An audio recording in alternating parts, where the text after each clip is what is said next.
On va maintenant passer à la deuxième partie de notre travail qui demande à ce que les villes qui enregistrent entre 5 et 10 cas de maladie soient en confinement et sous couvre-feu. Et donc, je vais venir sélectionner déjà ces villes-là. Je clique sur l'epsilon ici. Là, je choisis le champ, nombre de, nombre de supérieur à 5 et nombre de encore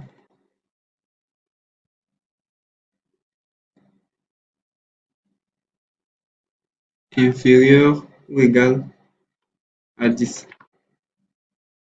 Donc, sélectionner les entités. Ah non, on dirait que j'ai fait une erreur. Nombre de, c'est plutôt supérieur à 5. Voilà,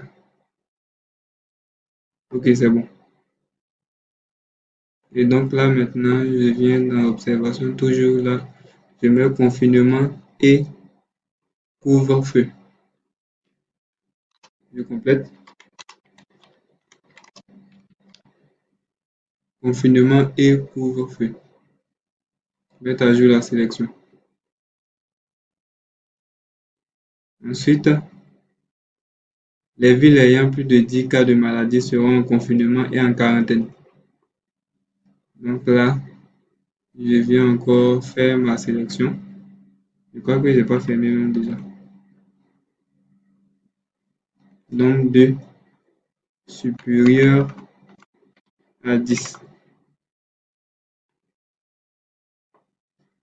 Donc, je peux fermer maintenant. Confinement et quarantaine.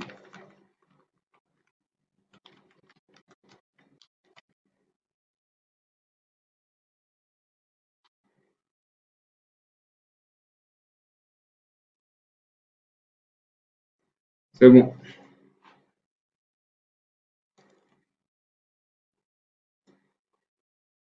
Voilà, c'est fait. La question suivante nous demande de monter sur une carte les villes en fonction des décisions prises par les autorités. Donc, tout d'abord, on va aller catégoriser nos données. Je vais désélectionner ça et fermer. Pour pouvoir catégoriser, c'est-à-dire on veut pour chaque, en fonction de la décision prise par le gouvernement, donner, avoir un visuel différent. Donc, je viens ici dans propriété. Voilà. Je vais réduire un peu. Trop grand. Symbologie. Catégoriser. Je choisis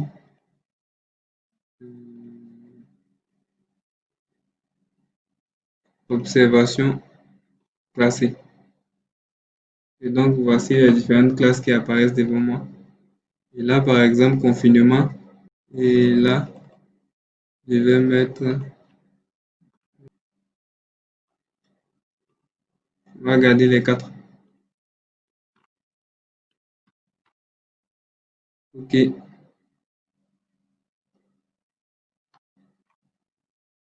OK, appliquer, OK. Voilà. Et donc ici, on a quand même réussi à faire ce qu'ils ont demandé. Comme je disais, on a la possibilité d'afficher une étiquette. On vient dans étiquette. Ici, par défaut, il n'y a pas d'étiquette. Étiquette simple. Maintenant, oui, observation. D'accord, on ne va rien modifier ici. On va juste cliquer sur appliquer et puis jeter un coup d'œil. Voilà, c'est bon. Donc, OK.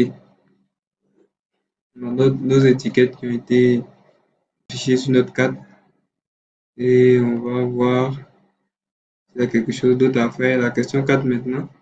On voudrait identifier les populations à risque. Il s'agit des habitants des villages situés à 20 km des sites ayant, je crois, c'est plus de 5 cas de maladie. Donc, on voudrait identifier les populations à risque. Il s'agit des habitants des villages situés à 20 km des sites ayant plus de 5 cas de maladie. Donc, déjà, ce qu'on va faire, on va afficher les villages sur la carte. Donc, ça, je peux décocher. Je vais maintenant chercher à afficher les villages. Donc, je viens en couche, ajouter une couche, shape fill, je vais choisir les, la couche que je veux ajouter. Je crois que c'est dans le village. Ici, OK.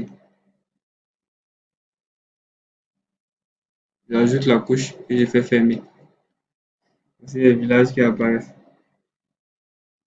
Et donc, ce que je veux faire, c'est quoi? C'est de délimiter en quelque sorte une zone. C'est ça. Une zone autour des points,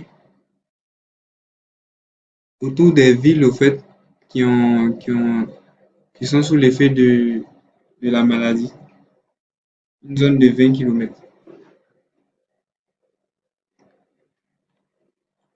On a cette information qui nous revient, c'est quoi? C'est que déjà, nous, on travaille en degrés.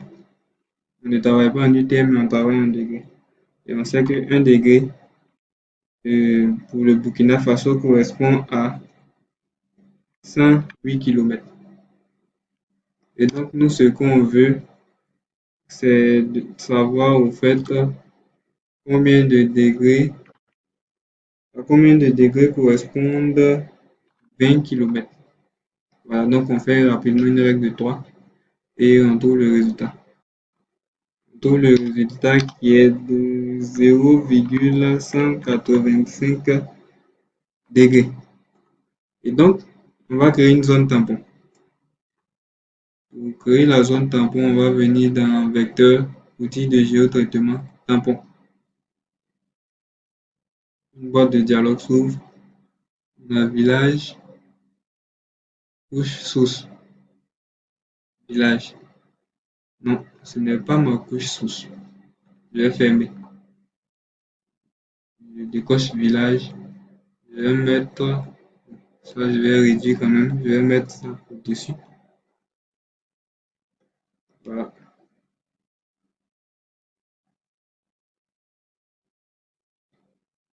Là, par exemple, vous avez constaté aussi que village, il y a un point d'interrogation qui s'est affiché. Donc, il va falloir que je vienne choisir le système de coordonnées OK.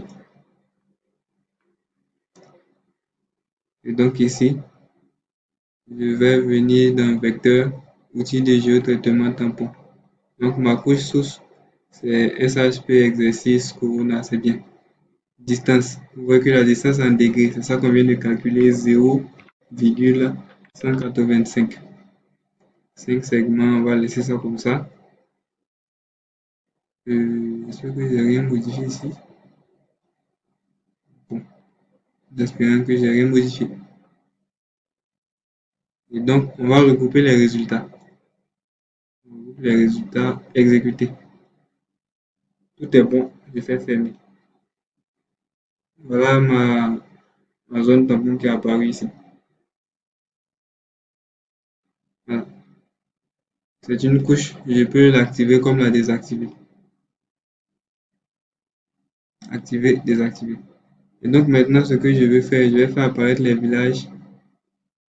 Mais les villages, je vais les placer au-dessus, au-dessus de la zone tampon.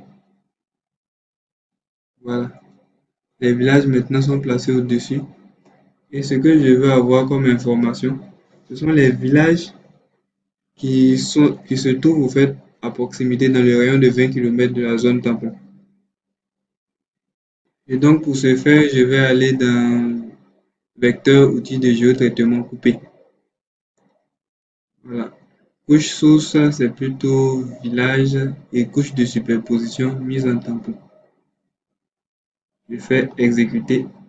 OK. Je vais balancer un peu pour voir. Fermer. Et là, j'ai découpé. Je décoche village. Et vous voyez, Ici, tous les autres villages ont disparu, n'apparaissent que les villages qui sont dans la zone tampon. Voilà. Et on peut aussi afficher le nom de ces villages-là. C'est simple. On rentre tout simplement dans découper, propriété, étiquette. Là encore, c'est pas l'étiquette, étiquette simple. Et là, j'ai les noms. Oui, les noms, c'est bon. Appliquer. Les noms des villages apparaissent. OK.